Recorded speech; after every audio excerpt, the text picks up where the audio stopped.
just to give everybody some context, we have about 73 participants on the call.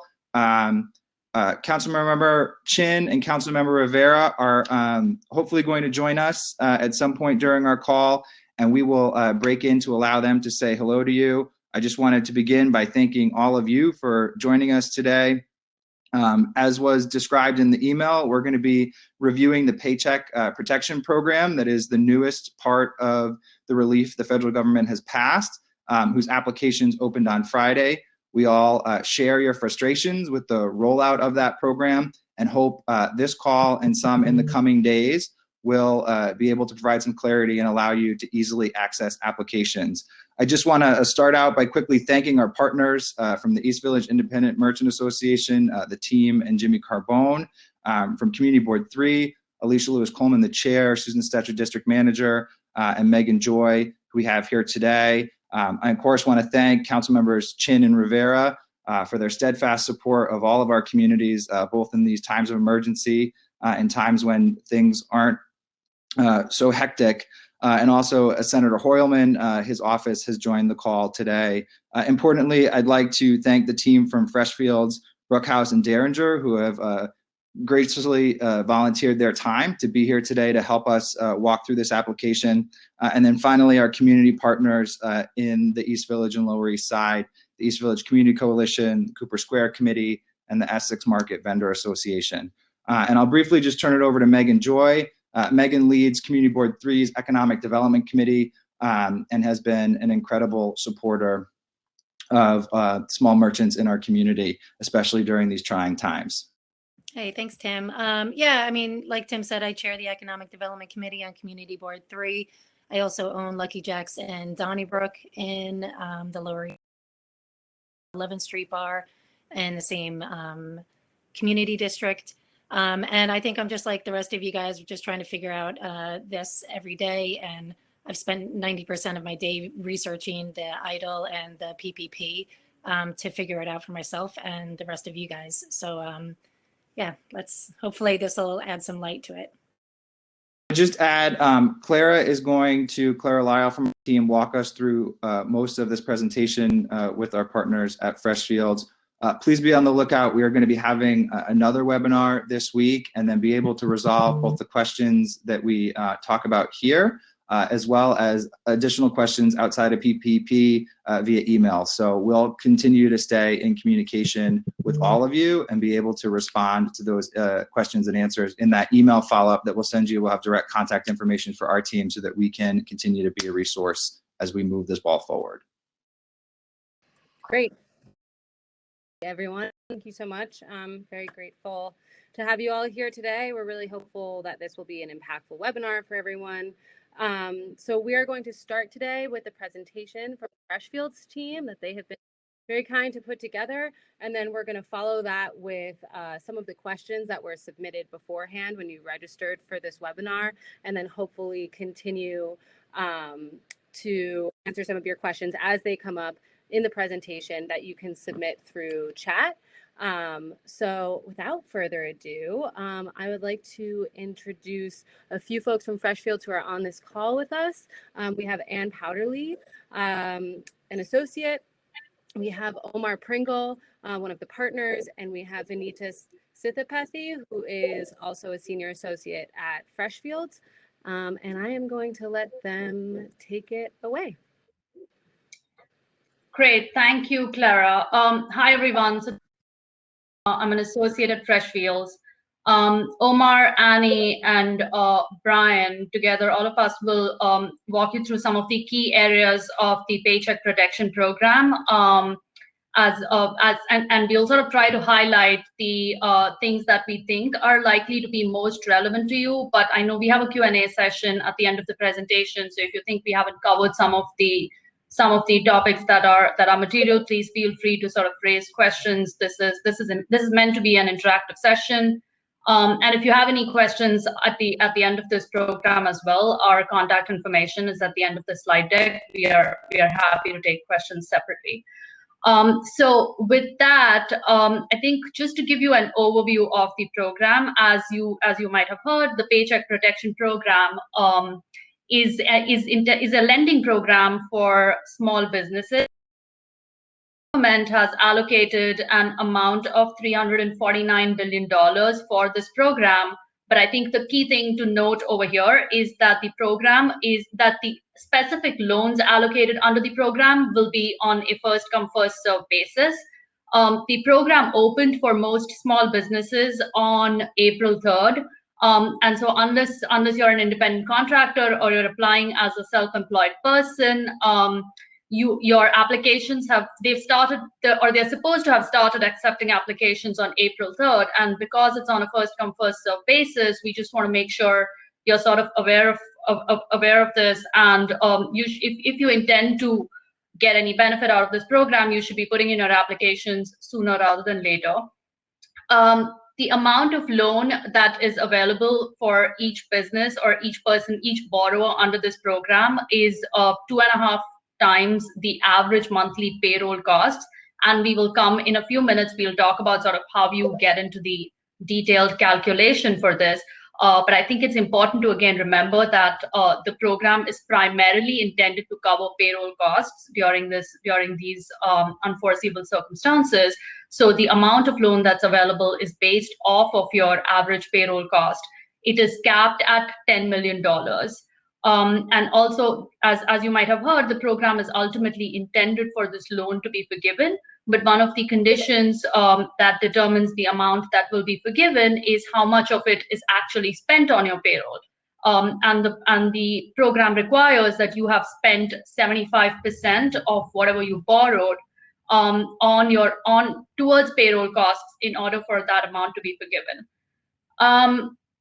Then I think talking about just quickly on the uses that you can put these funds to, the funds are available primarily for payroll.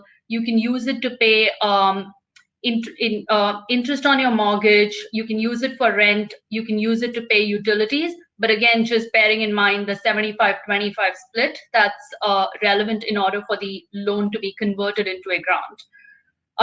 The loan is available at an interest rate of 1%.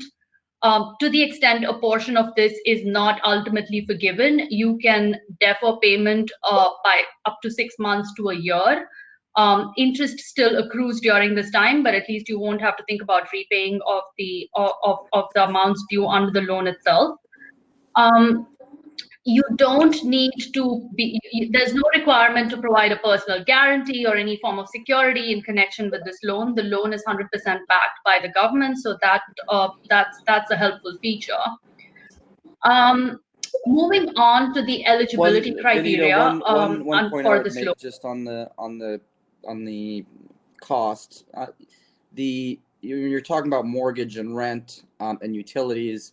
There's also a time period that applies. So that would be mortgage, rent, and utilities from February 15th, 2020 through June 30, 2020. So to the extent that there's back rent owed for prior periods beginning in essentially mid-February, these loans can be used to cover those costs as well, but only during that applicable period. That's right. Only during the applicable period, and again, bearing in mind the 25% to 75% ratio. Moving on to eligibility. So in order for you to be eligible to obtain this loan, you have to be considered to be a small business. Whether or not you're a small business is determined based on the number of employees employed by the business. For certain industries where the Small Business Administration has an existing threshold for the number of employees in order to be considered a small business, that threshold applies. If in your industry there's no existing threshold, then the relevant number of employees is 500 employees. Just talking about restaurants and bars, because I know that's an industry that we are all very keenly focused on in New York City. Restaurants and bars don't have a specific size threshold under the existing SBA regulations. So it's 500 employees is the size threshold that would apply. If you have less than 500 employees and you're a restaurant or a bar, you'd be considered a small business. If you have more than one location, then the 500 employee threshold for the purposes of this program applies to each location. And finally, one thing on eligibility is you should have been in operation on February 15th. So it's intended to be a program that supports businesses that were in existence as of Feb 15th, not a new program, not a new business that's set up after that date. And one last point on eligibility, I think we've received a few questions from different folks on whether you need to be an American citizen-owned or a lawful permanent resident-owned business in order to avail of the benefits under this program. The Paycheck Protection Program and the CARES Act don't require that. There was some confusion because the original application form that was put out by the department required every 20% plus owner of a business to certify that they were either a green card holder or a citizen. That form has since been rectified, so that requirement does not apply. The existing small business rules have certain requirements as to ownership and what percentage can be owned by citizen versus not. I won't get into all of that today, but if those circumstances are of specific concern to you, feel free to raise that as part of the Q&A or send us an email separately, and we're happy to look into that. Moving on, then, I think we've talked about the uses, but just one thing to remember is you certify when you apply for this loan that you will be using the funds from this loan for payroll, so for paying employee salaries, for rent, for utilities. So you do have to use the funds towards those costs. And as Omar mentioned, during the period from February 15th to June 30th. And once again, just making sure it's clear that only 75% of those costs have to be used towards payroll, so salaries and health insurance and benefits to your employees, in order for the loan to be forgiven. With that, I think I will hand it over to Annie to talk about how do we calculate the amounts that can be borrowed and some of the other elements of this program. All right. So much, Vinita. Before you start, Annie, I just want to you to Brian Rand, also from Freshfields, who's a partner, able to sign on. So hi, Brian. Thank you. Hello, everyone. All right. Can everybody hear me okay? Oh, one other point. While I was waiting to enter the call, I was trying to answer some of the messages. Everyone who's sending in questions, they're good questions. We will do our best once this presentation is over to get back to everyone. Very quickly, touching on how do we calculate the maximum amount that you can borrow. So like I said, this is based on your payroll costs.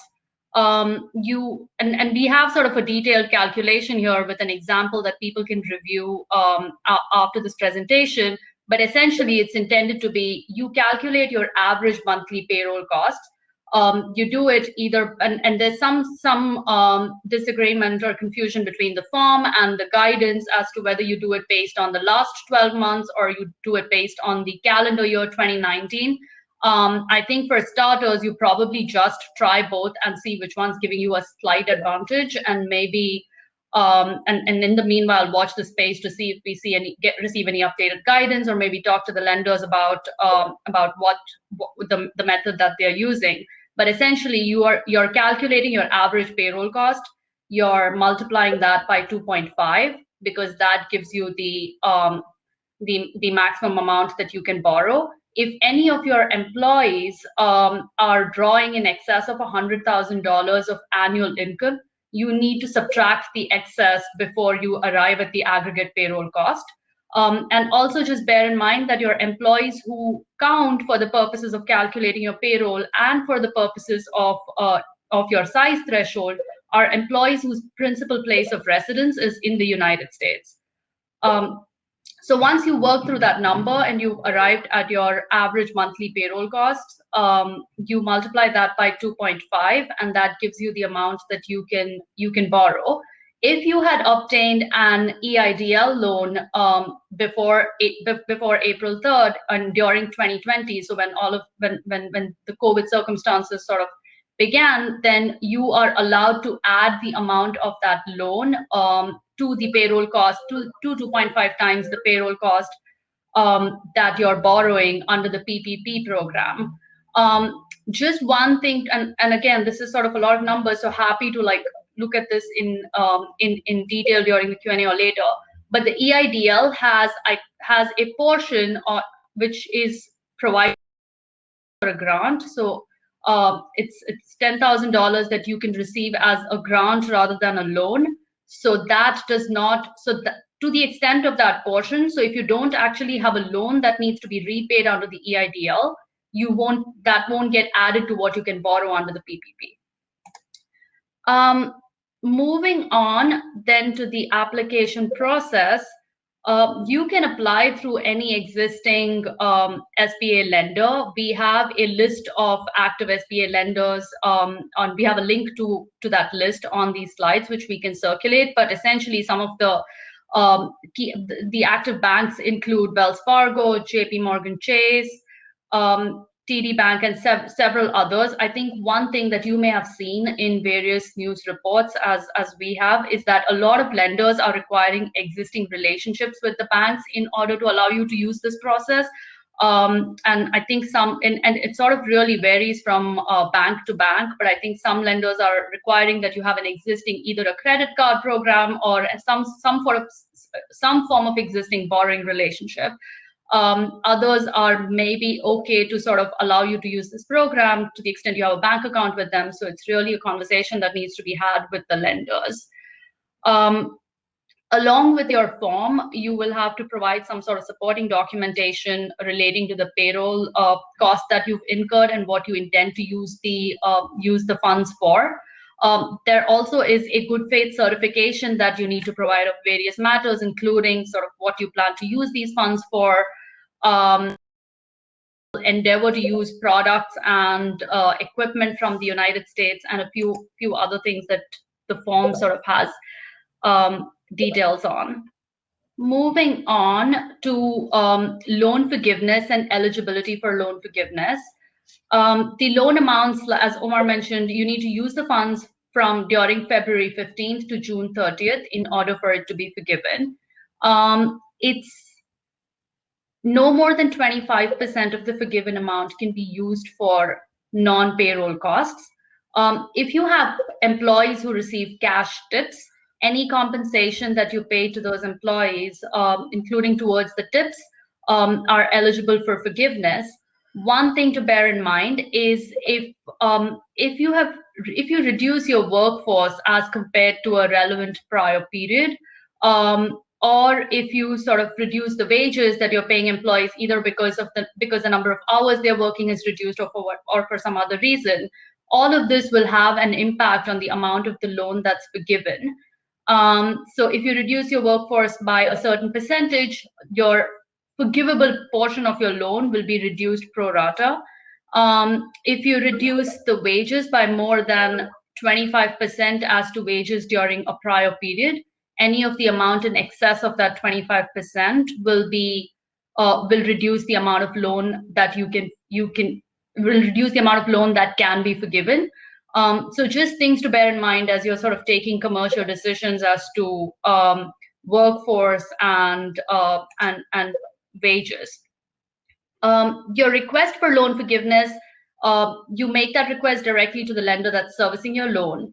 It is made at the end of the 8-week period.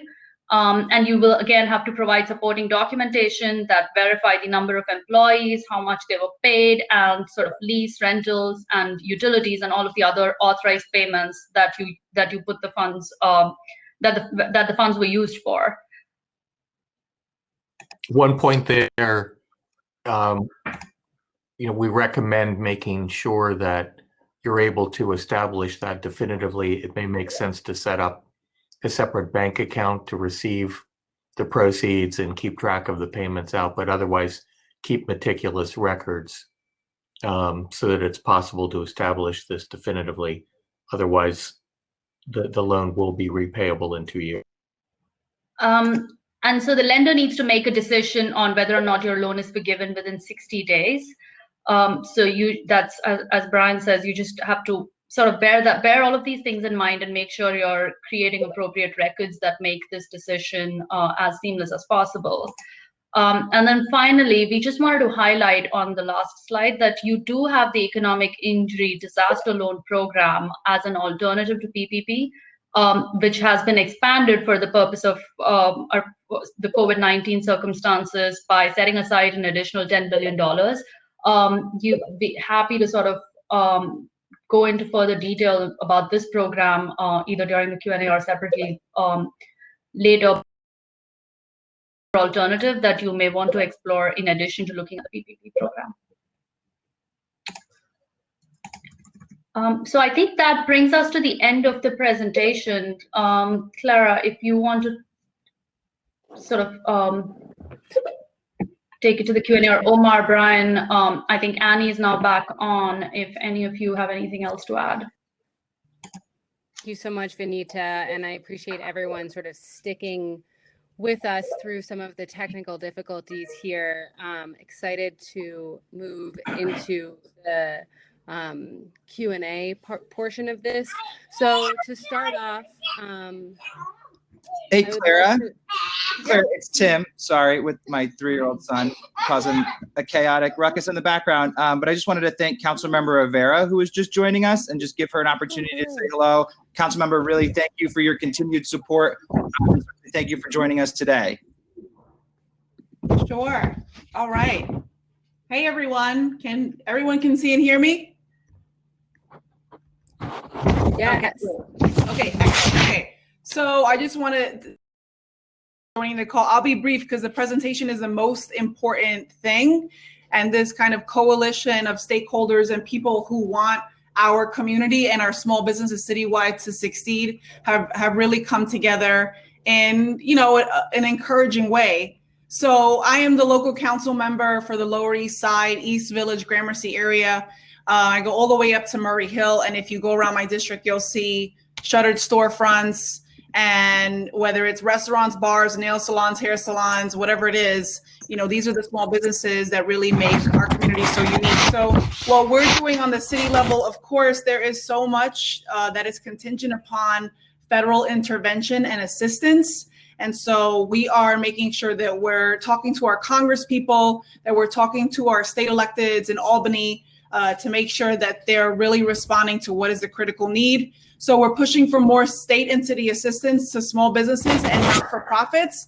Whenever I say small businesses, I do mean not-for-profit organizations. And I just want you all to know that if I say small businesses, I'm not trying to discount some of the not-for-profits in the area who are paying rent and who need assistance. So we're pushing for rent relief, appropriate subsidies to small landlords and not-for-profits, further delays and abatements and taxation wherever it's appropriate. I realize some deadlines were extended, but I know having a small business owner in my home, a minor partner in a couple businesses, that some of these deadlines are welcome, but it's not enough. So if you're watching what's going on with Small Business Services, which is a New York City agency, you know that those city lending programs closed. Friday was the deadline, unfortunately, and they're really focused on launching and an assistance program to help entities apply to the federal disaster program that you're hearing a little bit about now. There are many flaws in that federal disaster program, but it's what we have right now. They kind of went over some of the qualifications and the criteria. Clearly, for many of our New Yorkers who don't have a social security number, this is kind of problematic, and also just undocumented workers in general who are really trying to support. So the federal government has set up the Paycheck Protection Program to be administered by the banking industry. And I saw some questions as the presentation was going on certain bankers that haven't been answering the phone. I saw Steve Herrick's question on it is absolutely outrageous for them not to be answering your call. So that is kind of where we can come in. If we can help kind of liaison some of these conversations, clear up some of these questions. And even in some instances, though not all the time, we can expedite some people's questions or applications to the front of the line. This was happening with the Department of Labor, and we received a lot of help from our state electeds on pushing people to the front of the line on unemployment assistance. Everyone just has to keep calling. I realize it's a wait, I heard someone got in on the 8th day, and he said he felt like he won the lottery.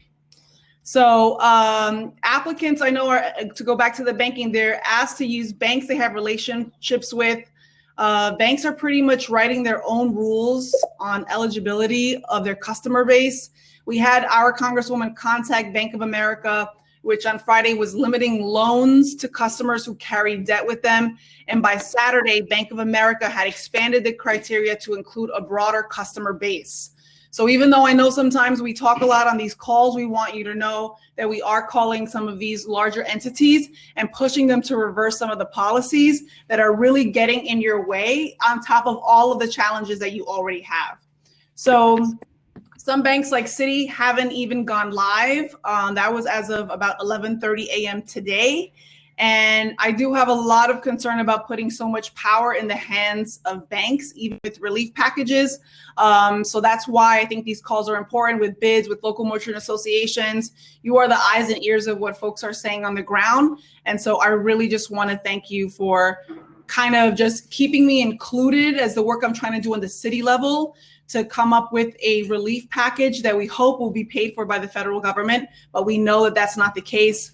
We do have some hopes that potentially we can issue some sort of public bonds program, which was a tool that they used post 9/11. This is a very, very different economy than 9/11. It's a kind of global disaster, but we're going to do everything we can to make sure that we're getting money back into your pockets. So with that, I think I've taken too much time, and I just want to thank everyone for their patience. I do see Jimmy Carbone mentioned AFI Renaissance. We did start a small business fund locally with AFI, which is the Renaissance EDC.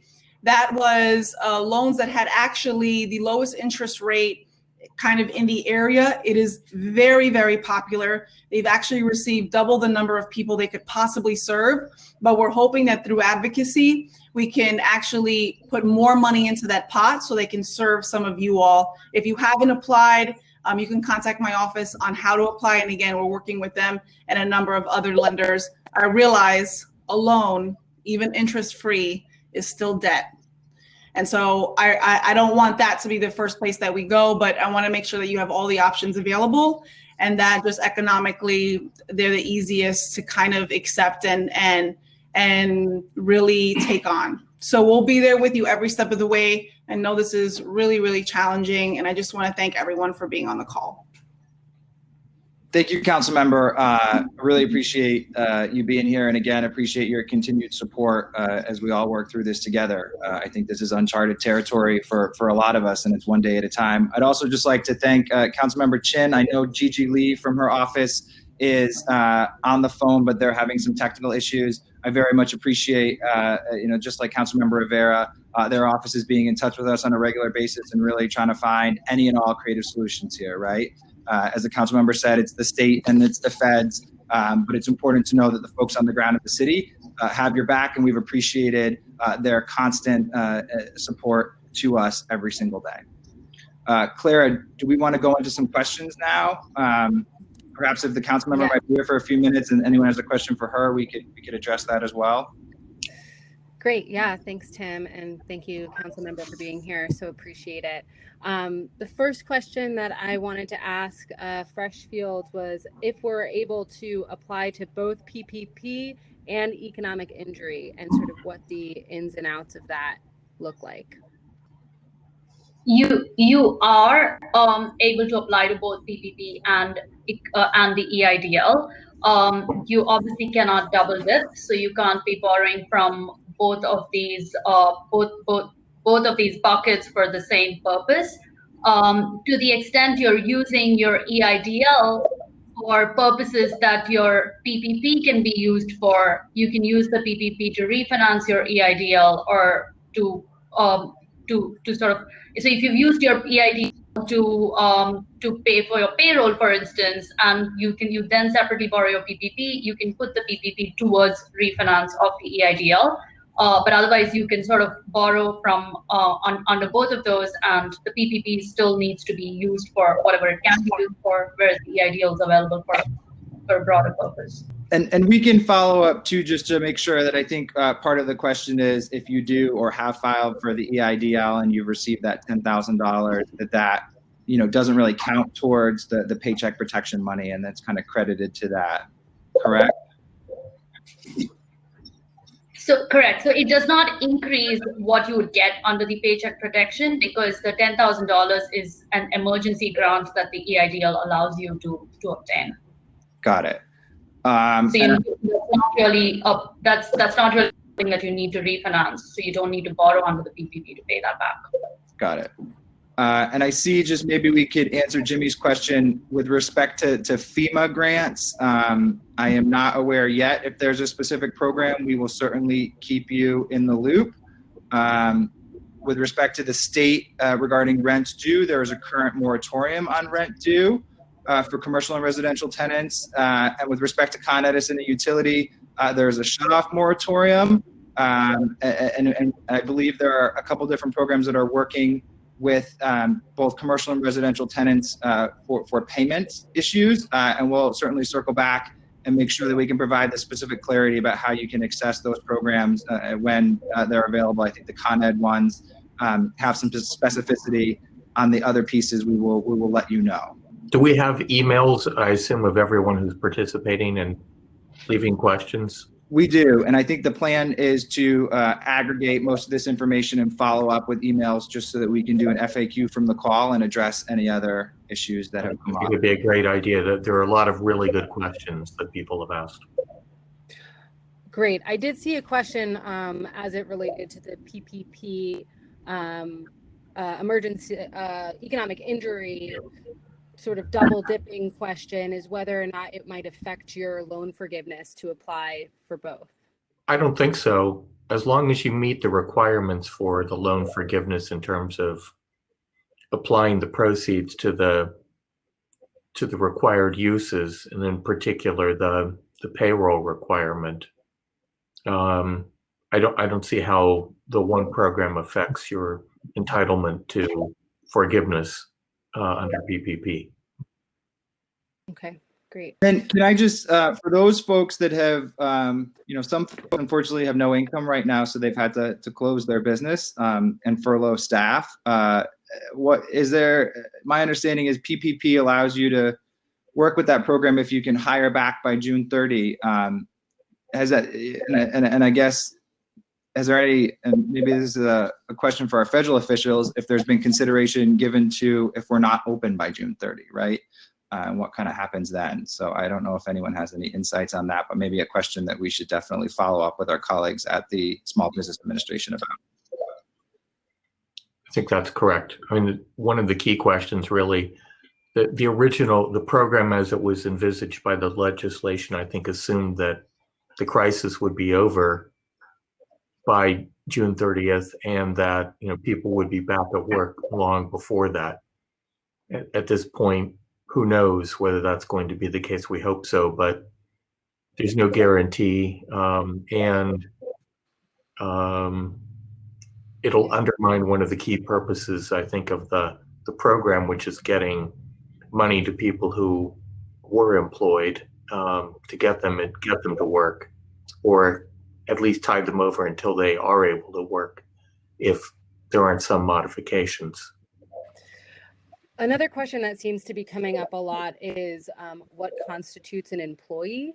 There are a number of people who are freelancers or sole proprietors, and how can they apply for the PPP if they are not necessarily considered employees in the more traditional sense of So if you're an employee, then the business makes an application under the PPP. The loan is granted to the business, and the business pays a salary using the funds from the loan to the employees. If you're not an employee of the business, if you're, say, an independent contractor who provides certain services to a business, the amounts that are paid to you do not count as payroll costs under the PPP loan. So the business cannot obtain a loan and use that to pay the independent contractor. But what the program allows the independent contractor to do is make their own separate application for a loan as an independent contractor. And that part of the program opens on April 10th. So again, just something that if there are independent contractors on this call or self-employed individuals, just bear in mind, it might be a good idea to sort of start gathering documentation and get your application ready so that when the program opens on April 10th, you can put in the application.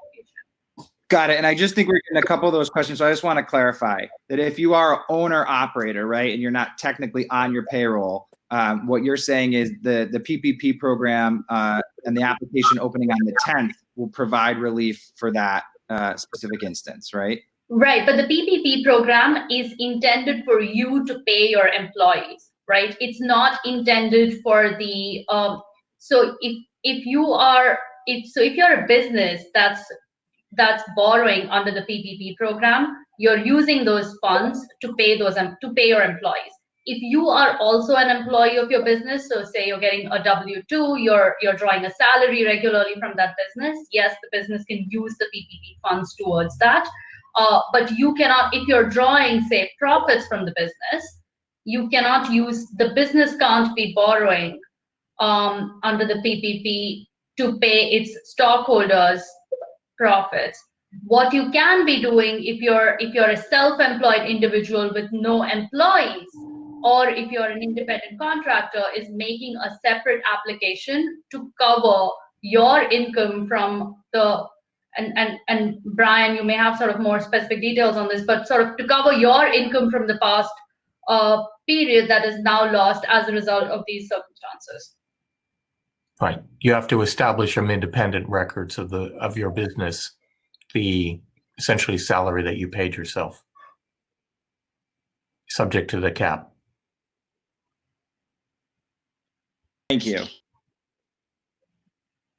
Again, we'll put this in more detail in the materials we send out subsequently, because I realize it's a lot for people to digest in such a short period of time. Great. And I see a question here for Councilmember Rivera. Any plans in place for? That's a good question. Again, we put forward a $12 billion relief program that would help small businesses.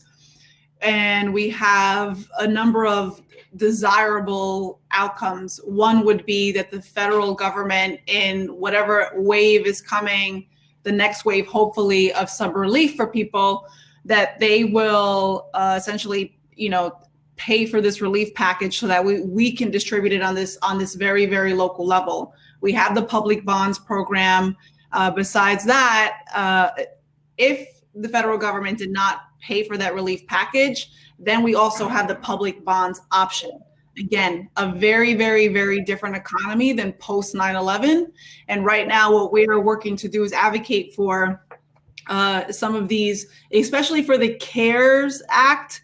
That was so important that we expanded it to include freelancers and artists.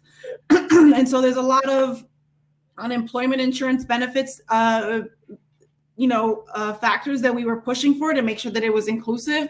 But right now, what we're looking at is actually this afternoon, I'm on the budget negotiations team, which is a smaller group of council members that really looks into the budget. We're looking at hundreds of millions of dollars in cuts. And so we're going to be looking to fund, first and foremost, how do we put money back into workers' pockets and then taking care of small businesses. So I think we need some sort of, and this is included in the proposal, a New York City kind of universal based income. $1,200 is not nearly enough. So after today, we're going to have a pretty good idea of how much in cuts we're expecting. Thank you very much. We're still getting quite a few questions on whether or not if you are the owner of a business, you have to have proof of exactly the amount of salary you've been paying yourself. There's some language in this that says you have to have a sort of guaranteed salary that the owner might be paying themselves. I don't know if there's any more information about that piece of the PPP that might be available. I think we'll know more as the second application deadline approaches. One of the difficulties of this entire program is that it's been put together in a very, very short period. You have to be somewhat sympathetic to the government officials who were faced with doling out this kind of money in such a short period of time. And there's no real precedent for something like this. But I would expect if you're staying, there's a website that the Treasury maintains called home.treasury.gov/cares. There's a section there which includes links to explanations about how the program works, as well as a Small Business Administration itself. There's also a whole set of provisions relating to taxes, which will provide relief to businesses as well. And I think everyone should be mindful of the tax relief that the Treasury is providing on top of the PPP program. We'll try and highlight in the materials that we send out, but there are a lot of publicly available resources. I saw one thing that on the comments that there are a number of accountants that are already providing advice in this area, and that's something else to consider. It is unfortunate that many of the banks haven't been ready. They too face difficulties. And of course, they're subject to anti-money laundering and know your customer requirements, which actually stand in the way of immediately implementing these kinds of programs. But coming up with arbitrary requirements, it seems to me, are ill-considered given the crisis that people are facing. But they do have legal obligations as well. Someone asked, well, what about the requirement current economic uncertainty makes this loan request necessary to support ongoing operations? There's no specified meaning of that phraseology anywhere. It comes from the statute. But unlike other SBA programs, and this is clear from the statute, you don't need to show that you have no other source of funding. In other words, you don't have to have a liquidity requirement that says you have no other funds available.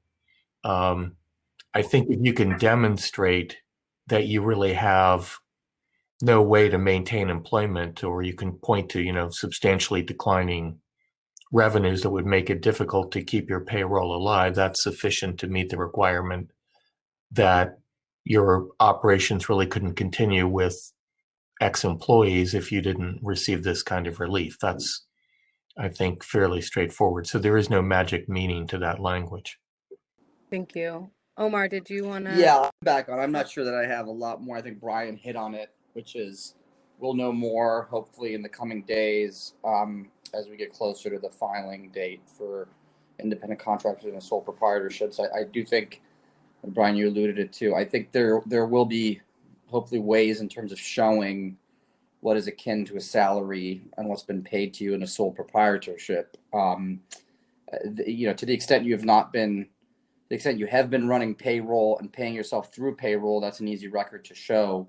Absent that, there will need to be sort of backup in terms of whether what amount of net profits you might have earned and taken home in a sole proprietorship. So I think we'll have to watch the space in terms of determining in a context of people that are freelancing and working in that capacity exactly what's deemed quote unquote salary.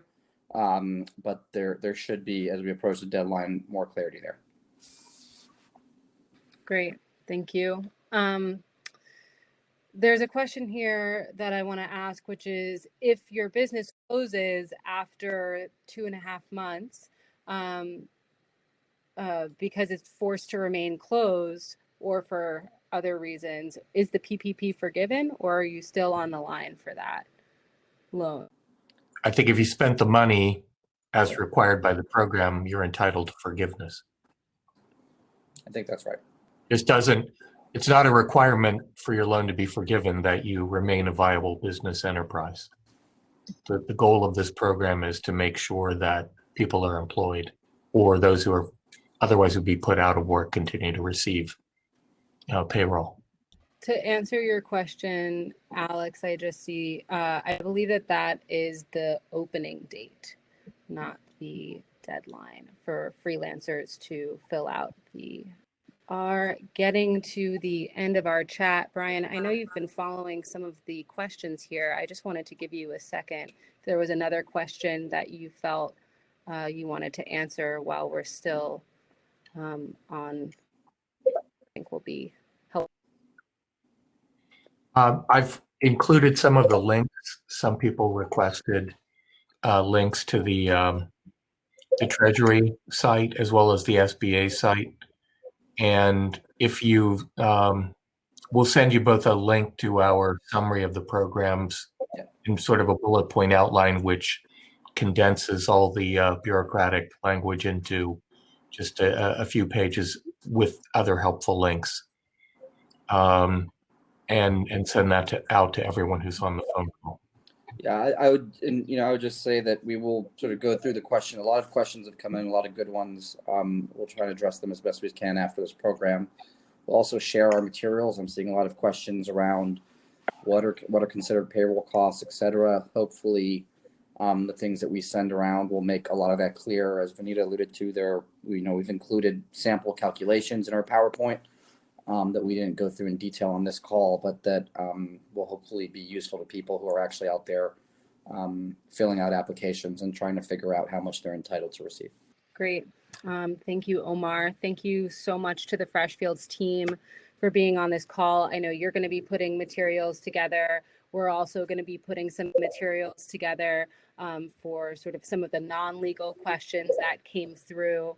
Everybody who's on this webinar, you're going to automatically receive the recording of this webinar. So hopefully you can also use this as a resource. We are planning other webinars coming up. We're hoping to have one this Friday as well with SBA. So please stay tuned for some of that information. And thank you so much, Councilmember Rivera and Councilmember Chin. I know we didn't get a chance to chat with you directly due to some of our technical difficulties. We're all still sort of figuring all of this out. So I appreciate everyone standing by. And thank you so much. We'll be in touch soon, and my thoughts are with all of you.